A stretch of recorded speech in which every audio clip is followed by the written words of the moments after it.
शव यात्रा। अमरपुर नाम के एक गांव में विमल हलवाई अपने 2 छोटे बच्चों और बीवी के साथ रहता है। विमल की पत्नी ज्योति भूत प्रेत जादू टोने में बहुत माना करती थी। इसका बिल्कुल विपरीत विमल इन चीजों को दक्यानुसी माना करता था। रोज की तरह विमल अपने मिठाई की दुकान जाने के लिए निकलने की हड़बड़ी में होता है। मैं निकलता हूँ ज्योति, देरी हो जाएगी, दुकान भी खोलनी है मुझे। अजी ध्यान से, आज अमावस्या है। रास्ते में कोई कपड़ा या कुछ भी गिरा हो तो उसे लांग मत दीजिएगा, बगल से चले जाइएगा। अरे ऐसे तो तुम मुझे पागल ही कर दोगी क्या? हाँ, मैं नीचे देखकर चलूं कि सामने से कोई गाड़ी घोड़ा आकर मेरे ऊपर से चला जाए? दोनों हालत में तो मेरी ही मौत है। अरे क्यों सुबह सुबह इतनी अपसुगनी बातें कह रहे हो जी? मेरे गांव में तो ऐसा आंखों के सामने होता हुआ देखा है मैंने, इसीलिए कहती हूँ, वरना मुझे क्या, पड़ोसी को तो नहीं कहना चाहती मैं। पति हैं आप मेरे, इसलिए बोल रही हूँ। विमल अपनी मिठाई की दुकान चला जाता है। दुकान पर पहले से ही ग्राहकों की लंबी लाइन लगी हुई थी। ये लो, वहाँ ज्योति अमावस्या को लेकर परेशान है और आज तो हमेशा से ज्यादा ही लंबी लाइन लगी पड़ी है। अच्छी खासी बिक्री होगी आज। विमल दुकान खोलता है। एक के बाद एक ग्राहक उसकी दुकान पर मिठाई ले रहे होते हैं।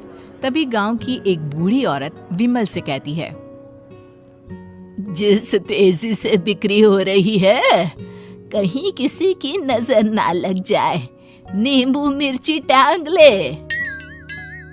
अरे क्या चाची तुम भी, ये सब नजर बजर कुछ नहीं होता है। कैसे लोग हैं मेरे आसपास। अपनी दुकान से शाम को विमल हंसते कूदते वापस घर आता है। हाँ, आज तो अच्छी खासी बिक्री हुई है।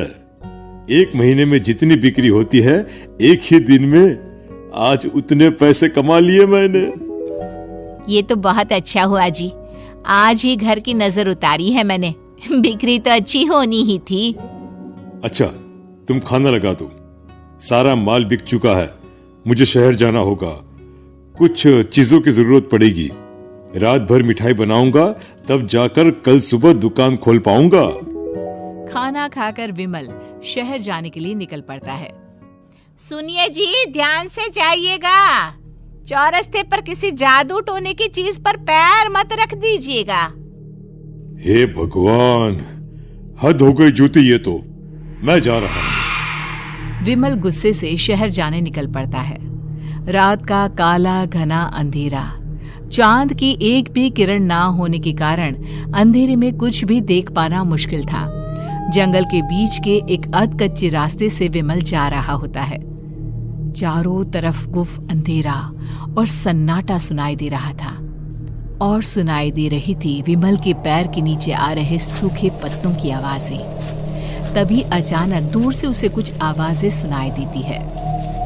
अरे, ये इतनी रात को जंगल के रास्ते कौन जा रहा है? शायद कोई टोली होगी। राम नाम सत्य है, राम नाम सत्य है, राम नाम सत्य है, राम नाम सत्य है। धीरे धीरे आवाज कुछ कुछ सुनाई पड़ती है। आवाज धीरे धीरे और नजदीक आती सी लगती है। विमल देखता है कि उसके सामने से सजी धजी सफेद कपड़े में लिपटी एक अर्थी निकल रही है, जिसके साथ 5 लोग ही थे। 4 आदमियों ने उसे कंधा दिया हुआ था। एक मटका लिए आगे आगे बढ़ रहा था। विमल के बिल्कुल सामने आकर अर्थी रुक जाती है। उसमें से एक आदमी विमल से कहता है, अरे भाई, जरा अर्थी को कंधा लगाना, मैं बहुत थक गया हूँ, बड़ी मेहरबानी होगी। हाँ भाई, कंधा तो मैं लगा दूं, पर रात को 12 बजे ये शव यात्रा, इस समय कौन अर्थी ले जाता है? तभी विमल को ऐसा लगता है कि शव में से आवाज आई, ये आवाज। मजबूरी है भाई, आप कंधा दीजिए, मैं रास्ते में सब बताता हूँ आपको। विमल अर्थी को कंधा दिए चल रहा होता है कि उसे ऐसा लगता है कि हाथ में मटका लिए जो आदमी शव के आगे चल रहा है उसके पैर उल्टे हैं। क्या हुआ भाई, हकला क्यों रहे हो? वो आपके साथी के पैर उल्टे। विमल अपनी बात पूरी भी नहीं कर पाता कि वो देखता है कि उस आदमी के पैर तो सीधे ही हैं। अरे नहीं, कुछ नहीं, मुझे शायद वहम हुआ होगा। धीरे धीरे सब आगे बढ़ रहे होते हैं।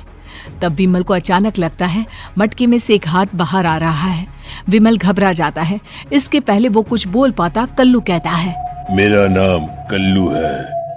हम 6 दोस्त थे, जिसमें से एक को तो तुम सोया हुआ देख रहे हो।